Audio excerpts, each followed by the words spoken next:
Well, it's finally nighttime here in the great state of Texas, and it's early November, so you know what that means. It means it's actually tolerable outside. So I'm actually doing this from my backyard this evening, kind of getting away from the shop just for one evening finally, and gonna enjoy a nice cigar out here.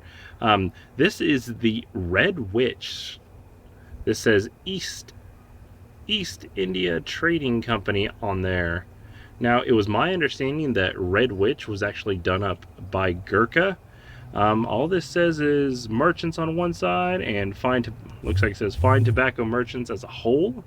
Um, as this goes, though, like I said, my understanding that this was done up by Gurkha. I know for sure that Gurkha makes a Red Witch.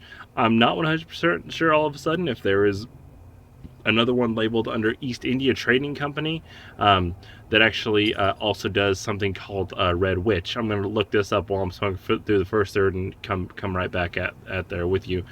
This says MMX II, which is going to be Roman numeral for, I believe, 2012 is I believe what this is saying. There's a little MXI right there. So I'm going to do a cold draw on this. I've actually already got a cut right here going, and I've got a good size hole going on it already. So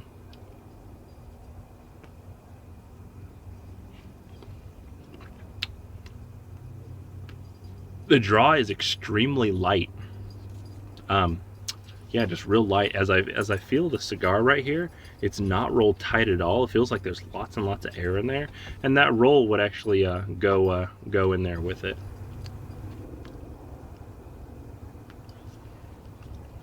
As far as flavors go, it's very barnyardy. I forgot to say that this is a box press, and you can see it's got one pretty good vein right there. I'm wondering if that's going to be a stigmatism for our burn tonight.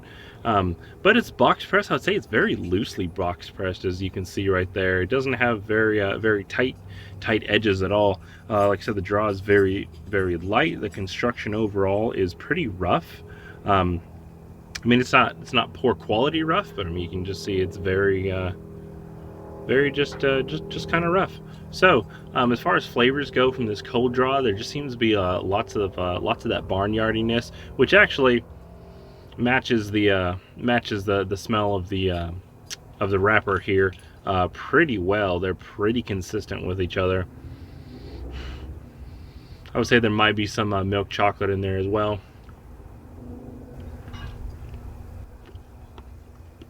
Yeah, kind of barnyardiness, maybe some vegetation, some of that hay. Yeah, so like I said, as far as this being an actual Gurkha, I'm not really sure. I'm going into this one pseudo blind, just because it was left for me in my humidor, and I don't really know anything about it. So I'm gonna light this up and be back in 1 sec. So I've got a good light on this. The flavors that are coming off it right now are pretty tannic. There's nothing really distinguishable that jumps out right away, other than that barnyardiness that's been happening. So far, the cigar has stayed true to its wrapper smell, its cold draw, and its first light, which is pretty unique.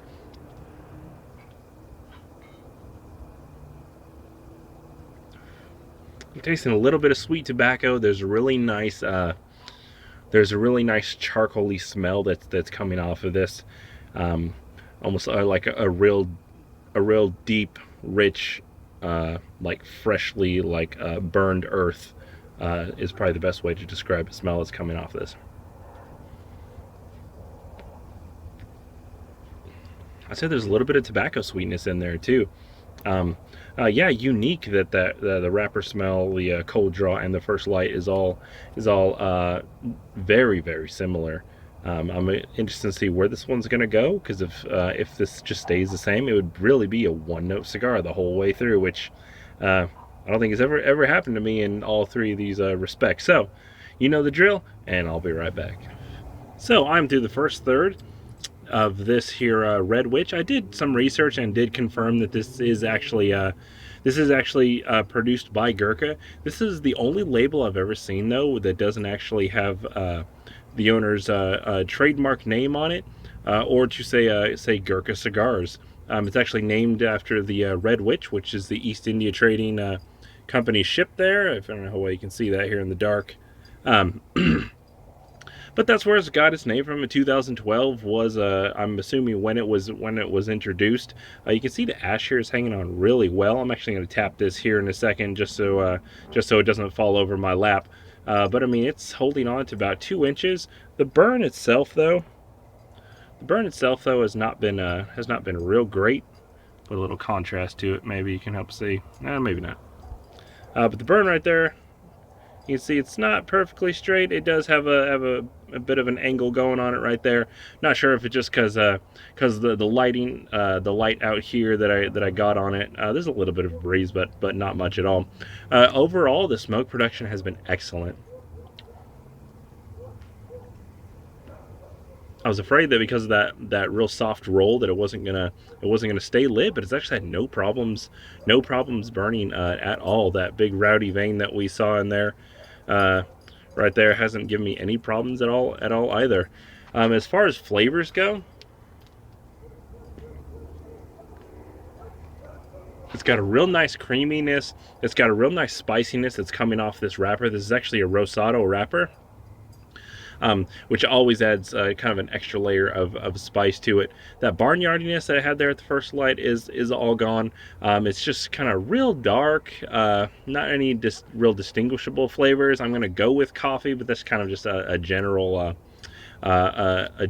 opinion of this cigar is lots of coffee, and like I said, the spiciness from that wrapper. I would say the flavors are more muddled though, and it's not anything that's real distinguishable, but the flavor overall is good. This is definitely a more medium to full cigar as well. So I'm gonna get here in the second third and be right back. So I'm just about through the second third of this Red Witch. I don't know if you can see this very well, but this burn has gotten very nasty right here. It's just got this big old nasty ugly overhang going on. I'm probably going to go ahead and do a touch upon it. I usually don't like to do this whenever it comes to premium cigars, because I just always expect them to burn nice and straight, especially with something with the name of like Gurkha behind it. But I probably will do a touch up just so this can start burning a little bit more evenly. I will say this also has been a cigar that I've really had to baby. I've only put it down twice, just for a few minutes, and both times when I came back, I really had to puff on it to make sure it kept going. If I'd been gone another 30 seconds or so, it would have just been totally out. So also something that I wasn't really expecting here from Gurkha. I attribute it to this very soft roll. I mean, you can just feel it in your hands. It's not even like a stiff sponge. It's almost like a sponge that's been used a few times. It's lightly moist, and it just kind of has that real softness to it. As far as smoke production, the smoke production has been great.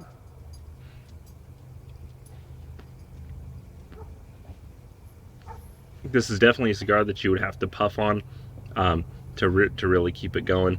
The flavors haven't changed a whole lot. It's still got that coffeeness. That's a beautiful thing about doing cigar reviews at night when people let their dogs out. So flavors overall, it's still got that spiciness because that wrapper, of course, that's going to be there the whole time through. But as far as the flavors go, it's just very much just kind of a real light coffee roast, and not much else happening there. So I would say almost a one note cigar, and I am definitely gonna just eliminate that nasty overhang. So that is the second third, and I will be right back with the last third of this Red Witch. So I am just about here to the end of this Red Witch. This is definitely a cigar that I can smoke all the way to the end. I will say that vein that we saw there in the beginning did cause some serious problems here towards the end. I've actually had to touch this up twice. I was hoping after burning off that initial overhang that it was just gonna burn evenly, but as you can see right there, that was the second touch up I did. It definitely caused more problems. The vein was just very thick and just causing a real heavy offset burn going on right there. The ash overall has hung on very, very well. I really expected it to fall off on its own much sooner than me actually tapping it. I usually have my ashes going on pretty long before I tap them. just because it was rolled so soft. But I will say that that vein did cause some problems.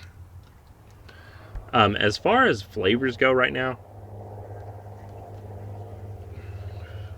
that charcoaliness that I talked about a little while ago is still there. It's kind of the defining flavor that's happening right now. Um, on the exhale, though, there's some very nice, real light, creamy wood tones that are going on. I'm going to say wood instead of coffee because it's definitely different than what I had. Can't really put a solid finger on it, but it's definitely different than coffee. I'm leaning more towards wood than coffee at this point. So I will smoke this one for a little while longer. You can see it's pretty close to the end already. Overall a good cigar. I would be hesitant to get this one again. I would really look at those veins. It seemed like it was a standard roll, something that I would expect to see on all of them, and I would just go into it knowing that with that big old thick vein there, that it is gonna have a little bit of a burn issue. So if you're not there already, brothersfinetobacco.com, and I'm gonna do like any person from the 15th, 16th century and keep burning the switch.